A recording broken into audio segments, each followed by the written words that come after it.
முரசொலி நாளேட்டில் வெளியாகியுள்ள தலையங்கத்தில் அண்ணல் அம்பேத்கர் பிறந்த நாளான ஏப்ரல் 14ஆம் தேதியை சமத்துவ நாளென்று அறிவித்து அன்றைய தினம் அனைவரையும் உறுதிமொழி எடுக்க வைத்த வரலாற்று சாதனையின் தொடர்ச்சியாக ஆதிதிராவிடர் மற்றும் பழங்குடியினருக்கான மேம்பாட்டு செயல்திட்ட சட்டம் 2024 என்பதை திராவிட மாடல் ஆட்சியின் முதலமைச்சர் மு.க.ஸ்டாலின் நிறைவேற்றி காட்டியிருப்பதன் மூலமாக சமூக நீதியை நிலைநாட்டி இருக்கிறார் என்று தெரிவிக்கப்பட்டுள்ளது.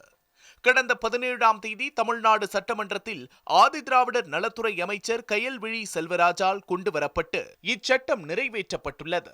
ஆதிதிராவிடர் மற்றும் பழங்குடியினரின் மேம்பாட்டுக்காக ஒரு செயல் திட்டத்தை தயாரிப்பதற்கு இச்சட்டம் வழிவகை செய்கிறது. தமிழ்நாட்டில் ஆதிதிராவிடர் மற்றும் பழங்குடியினரின் மக்கள் தொகை அடிப்படையில் அவர்களது மேம்பாட்டுக்காக மாநிலத்தின் மொத்த நலத்திட்ட செலவின ஒதுக்கீட்டில் ஒரு பகுதியை ஒதுக்குவதற்கும் இது வழிவகை செய்கிறது. அவ்வாறு ஒதுக்கீடு செய்யப்பட்ட நிதியானது ஆதிதிராவிடர் மற்றும் பழங்குடியினர் மேம்பாட்டுக்கு மட்டுமே செலவழிக்கப்பட வேண்டும் என்பதை உறுதி செய்வதற்கும் இச்சட்டம் வழிவகை செய்கிறது. அந்த வகையில் பட்டியலின மக்களின் வாழ்க்கை மேம்பாட்டுக்கும் பாதுகாப்புக்கும் அடித்தளம் அமைத்துள்ளது இந்த சமூக நீதி சட்டம் என்று முரசொலி தெரிவித்துள்ளது. தமிழ்நாட்டின் முதலமைச்சராக மு.க.ஸ்டாலின் பொறுப்பேற்றது முதல் ஆதிதிராவிடர் மற்றும் பழங்குடியினர் நலன் காக்க ஏராளமான திட்டங்களை நிறைவேற்றி வருகிறார். ஆதிதிராவிடர் மற்றும் பழங்குடியின மக்களுக்காக தொண்டாற்றி வரும் நபருக்கு ஆண்டுதோறும் டாக்டர் அம்பேத்கர் விருது வழங்கப்பட்டு வருகிறது. இவ்விருதுடன் பரிசு தொகையாக 5 லட்சம் ரூபாய் வழங்கப்பட்டு வருகிறது. மக்களிடையே தீண்டாமைக்கு எதிரான விழிப்புணர்வை ஏற்படுத்துவதற்காக ஆண்டுதோறும் ஜனவரி மாதம் 24ஆம் தேதி முதல் 30ஆம் தேதி வரை மனிதநேய வார விழா நடத்தப்பட்டு வருகிறது.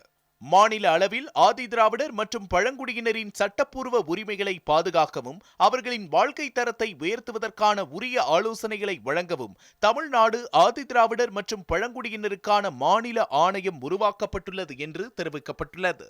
வன்கொடுமைகளால் பாதிக்கப்பட்டவர்களுக்கு சமூகத்தில் எவ்வித வேறுபாடுமின்றி பிறர் போற்ற வாழ வேண்டும் என்ற எண்ணத்தில் கடந்த ஓராண்டில் 102 நபர்களுக்கு கருணை அடிப்படையில் பணி நியமனம் வழங்கப்பட்டுள்ளது. பாதிக்கப்பட்டோருக்கு வழங்கப்படும் திருத்தவி தொகை தற்போது உயர்த்தப்பட்டு வழங்கப்பட்டு வருகிறது.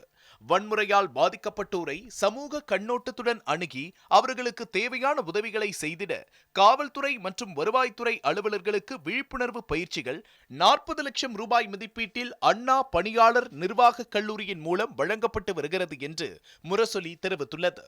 ஆதிதிராவிடர் மற்றும் பழங்குடியின மாணாக்கர் கல்வி பயில கட்டண சலுகைகள் ஆகியவை வழங்கப்பட்டு வருகின்றன. முனைவர் பட்டப்படிப்பிற்கான உதவித்தொகை திட்டத்தின் கீழ் தலா 1 லட்சம் ரூபாய் வீதம் 2974 மாணவர்களுக்கு கல்வி உதவித்தொகை வழங்கப்பட்டுள்ளது. வெளிநாடுகளில் சென்று உயர்கல்வி பயில மாணவர்களுக்கான வருமான உச்சவரம்பு 8 லட்சம் ரூபாயாக உயர்த்தப்பட்டு 31 மாணவர்களுக்கு கல்வி உதவித்தொகை வழங்கப்பட்டுள்ளதாக தெரிவிக்கப்பட்டுள்ளது.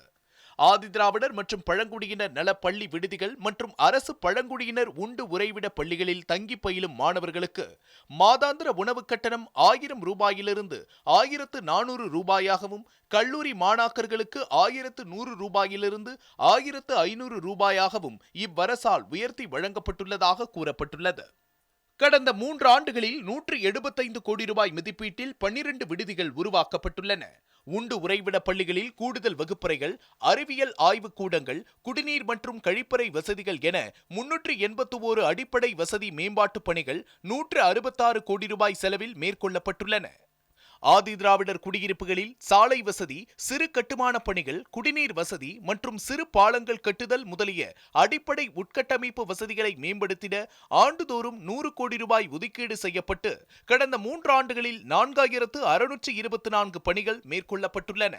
இத்திட்டமானது ஊரக பகுதிகள் மட்டுமல்லாது நகர்ப்புறங்களிலும் உட்கட்டமைப்பு வசதிகளை மேம்படுத்திட அயோத்திதாச பண்டிதர் குடியிருப்புகள் மேம்பாட்டு திட்டத்தின் கீழ் ஆண்டுதோறும் 200 கோடி ரூபாய் நிதி ஒதுக்கீடு செய்யப்பட்டு பணிகள் மேற்கொள்ளப்பட்டு வருகின்றன.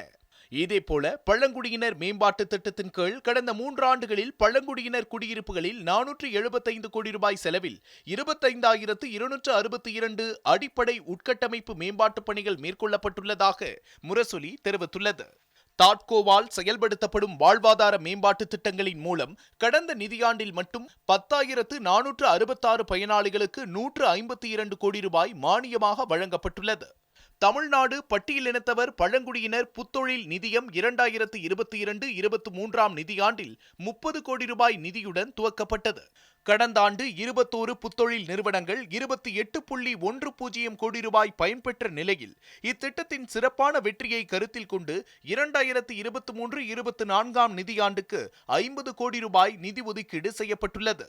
இத்திட்டத்தின் கீழ் இந்நிதியாண்டில் 5 பழங்குடியினர் மற்றும் 21 ஆதி திராவிடர் நிறுவனங்கள் என மொத்தம் 26 நிறுவனங்கள் தேர்வு செய்யப்பட்டுள்ளன. இவற்றுள் 13 நிறுவனங்கள் மகளிரால் நிர்வகிக்கப்படுபவை. ஆதி திராவிடர் மற்றும் பழங்குடியின தொழில் முனைவோர் உற்பத்தி, வணிகம் மற்றும் சேவை சார்ந்த புதிய தொழில் தொடங்க அண்ணல் அம்பேத்கர் தொழில் முன்னோடிகள் திட்டம் இவ்வரசால் அறிமுகம் செய்யப்பட்டுள்ளது. இத்திட்டத்திற்காக நடப்பு நிதியாண்டில் 100 கோடி ரூபாய் நிதியை தமிழ்நாடு அரசு ஒதுக்கியுள்ளதாக முரசொலி கூறியுள்ளது. தூய்மை பணியாளர் நலவாரியம் திருத்தி அமைக்கப்பட்டு 87,327 உறுப்பினர்களுக்கு 10 கோடி ரூபாய் மதிப்பிலான நலத்திட்ட உதவிகள் வழங்கப்பட்டுள்ளன. புதிரை வண்ணார் நல வாரியம் திருத்தி அமைக்கப்பட்டு அம்மக்களின் வாழ்வாதார மேம்பாட்டு நடவடிக்கைகளை மேற்கொள்ள 2023-24 நிதியாண்டில் 10 கோடி ரூபாய் கூடுதல் நிதி ஒப்பளிப்பு செய்யப்பட்டு அடிப்படை கணக்கெடுப்பு பணிகள் துவங்கியுள்ளன. பழங்குடியினர் ஆன்றோர் மன்றம், பழங்குடியினர் நலவாரியம் மற்றும் நரிக்குறவர் நலவாரியம் ஆகியவை திருத்தி அமைக்கப்பட்டு செயல்பட துவங்கியுள்ளன என்றும் தெரிவிக்கப்பட்டுள்ளது.